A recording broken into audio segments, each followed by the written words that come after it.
Welcome to the program, and first up, the story of Australia's highest profile trauma surgeon who's been accused of putting lives at risk. As the head of one of the nation's biggest hospital emergency departments, Professor Thomas Kossman appeared to be every bit the celebrity surgeon. Professor Kossman was at the forefront of the treatment of Bali bombing victims and even starred in a reality TV show about his trauma unit. But complaints from some of his colleagues at Melbourne's Alfred Hospital led to an investigation into his surgical and billing practices and a report that alleged he put lives at risk. Now speaking for the first time since that report, Professor Kossman has hit back at his critics, claiming his reputation has been ruined because of his attempts to introduce reforms to the hospital. Natasha Johnson reports.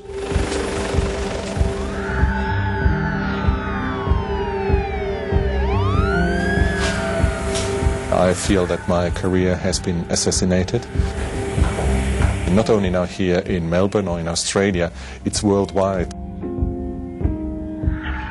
A once outstanding reputation in ruins. Professor Thomas Kossman, the former head of Melbourne's Alfred Hospital Trauma Centre, the country's largest, is now unemployed and spends his days reviewing cases and talking to lawyers, while the head of the Alfred seems to be feeling the pressure over the hospital's handling of the case. Look, I'm sorry. I think I gave you enough time. Well, I think these are serious questions that you need to answer about.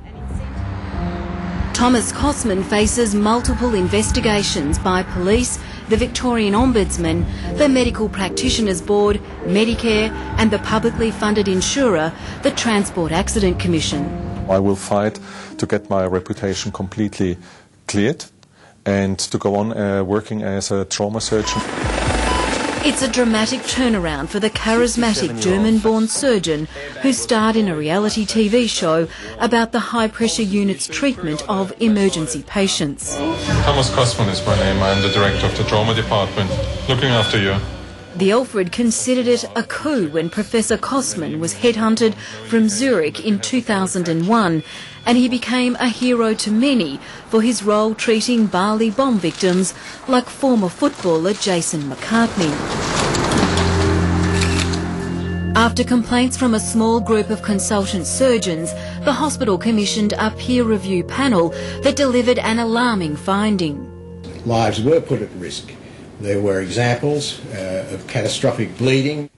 Headed by paediatric orthopaedic surgeon Robert Dickens, the panel found that while no one died or was permanently injured, Professor Kossman risked lives through surgical practices and decision-making that were inappropriate, unnecessary, beyond any level of acceptable behaviour, flawed in conception and harmful in effect. I completely refute this. You see, I actually saved a lot of lives. The panel actually said there were no adverse outcomes, and I think that is extraordinary and puts the whole report in some kind of schizophrenic context, because on the one hand you accuse me of being not able to do the surgery or doing wrong decision making, on the other hand you say there were no adverse outcomes. Did you make mistakes in any of these cases? I don't think so that I made mistakes at this point in terms of harming these patients, but in retrospect I would probably decide a couple of things different. Former patients have rushed to defend the doctor. There's even a Facebook site with 700 messages of support. You have to understand the nature of trauma. These patients coming under extreme conditions. So the failure rate in such extreme conditions where patients are actually can die right away is much higher as if you go in and, let's say, make from 8 to 4 elective hip surgery. Speaking for the first time since the panel's findings were announced, Professor Kossman says he performed or assisted in 4,000 operations at the Alfred. Of those 4,000, the panel clinically reviewed 55 and had concerns with 18. We are talking about less than 1%, something about 0.5%, 0.6%. If you ask a surgeon if he has a complication rate and he tells you he has no complication, he's either not operating or he's lying to you. Every surgeon has complications. And I think it would have been much better if you would have taken all my surgical work and exposed it to a review instead of just picking out some cases. They convinced themselves that they had looked at enough cases and that they were concerned enough with his responses as to why he carried out the surgery in the way he did, that they felt he was not safe to continue in the area of spine and pelvic surgery. In an 800-page defence, Professor Kossman presented opinions from other senior surgeons who reviewed many of the cases in question and found his clinical practice was generally reasonable, but he says the panel disregarded them. All I can do is assure you that the peer review panel took everything into account that Professor Kossman submitted. He also asked for colleagues that supported him to be interviewed by the panel, and the panel made sure that they interviewed these surgeons, and the panel carefully weighed up this evidence that the other surgeons submitted.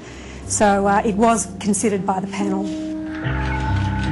Dr. Kossman says he's been the victim of a campaign of character assassination, citing an email from one of the complainants to another surgeon encouraging him to complain to the review panel. It says it would be preferable if you did not mention that I have invited you to comment, and it appears your desire to make comment is spontaneous. Could you also add that you have seen other cases that you're concerned about? We're aiming for dismissal. Professor Kossman claims the complaints against him came after conflict with visiting consultants over their alleged falsified timesheets, patient management and plans to restructure the trauma department. They were actually treating the patients when it was convenient to them, not when it was actually necessary for the patient. And I was on to a big thing in terms of changing the way how we are operating the trauma unit, changing the rosters from part-time doctors to full-time doctors, and this would have actually caused some problems in terms of income and probably also of power. So this has been purely about politics? Politics and money.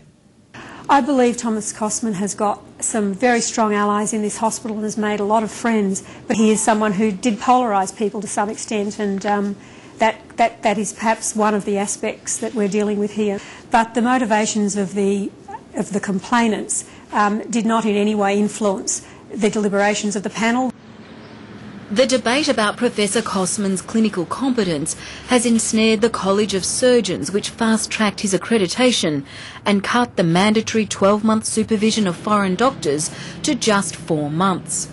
It's very clear from the reviews of those people who oversaw Dr. Kossman when he first came to the Alfred Hospital that they thought his practice was superior. It clearly has been reviewed to be not so over the following years. While the college gave him the green light to practice, Vice President Ian Dickinson says it was the hospital's responsibility to monitor his performance. The peer review found that that could be improved and that it was deficient, and certainly that is a shortcoming that they've identified. I think that's an area where we can improve on in the future, that we can improve performance assessment of unit heads. As well as raising questions about Professor Kossman's clinical work, the panel also made serious findings about his billing of Medicare, work cover and the Transport Accident Commission. The panel found he billed for surgeries not done or performed by others. Did you rort the system? I don't think so. Did you not understand the billing? Is that what you're arguing? You didn't understand how to bill properly? I think I missed some, and I actually admitted also to the panel that I made mistakes, administrative mistakes. What about operations that were performed by others?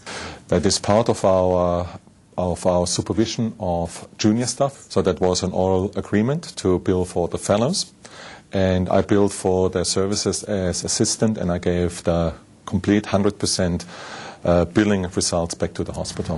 While Professor Kossman was a full-time employee of the hospital, he had the right to bill the Transport Accident Commission for road accident patients as a private doctor. Under his employment contract, he was required to give the hospital 50% of those payments. Over 6 years, he says he made the Alfred Hospital $3.8 million. What controls or checks did the hospital have in place to monitor your billing to ensure that it was being done correctly? The hospital did not check anything about this, despite me asking for support, and they were happy to receive the check. So they received the money, no questions asked? Exactly. We did not have a role in reviewing the bills that he submitted, because the billing is a matter between the doctor, as a private doctor, and the TAC. But you're receiving the money and you're happy to wipe your hands of where it came from? Well, we think that there are changes that can be made. Doesn't it raise some questions about your accounting practice that you weren't... Well, we've got more questions to ask you, Jennifer Williams, particularly about a contract. The questions we were unable to ask Jennifer Williams relate to a lucrative new contract offered to Professor Kossman in 2006. Though it was never signed, the agreement promised to boost his base salary by $150,000 to $500,000 and proposed a sliding scale, which meant that the more he billed, the greater the percentage returned to him. Well, I think these are serious questions that you need to answer about an incentive-based contract that you offered him. The Transport Accident Commission declined to comment on Professor Kossman's case, which has triggered investigations into billing practices across the health system. The Alfred Hospital now faces the possibility it may have to pay back millions of dollars. The hospital recently advertised for someone to replace Professor Kossman. It's fair to say that when he was first appointed, neither party dreamed it would end like this. The process has been a very fair one, despite the unpalatable findings both to him and to the hospital. I was made responsible as a scapegoat for all the failures in the trauma unit.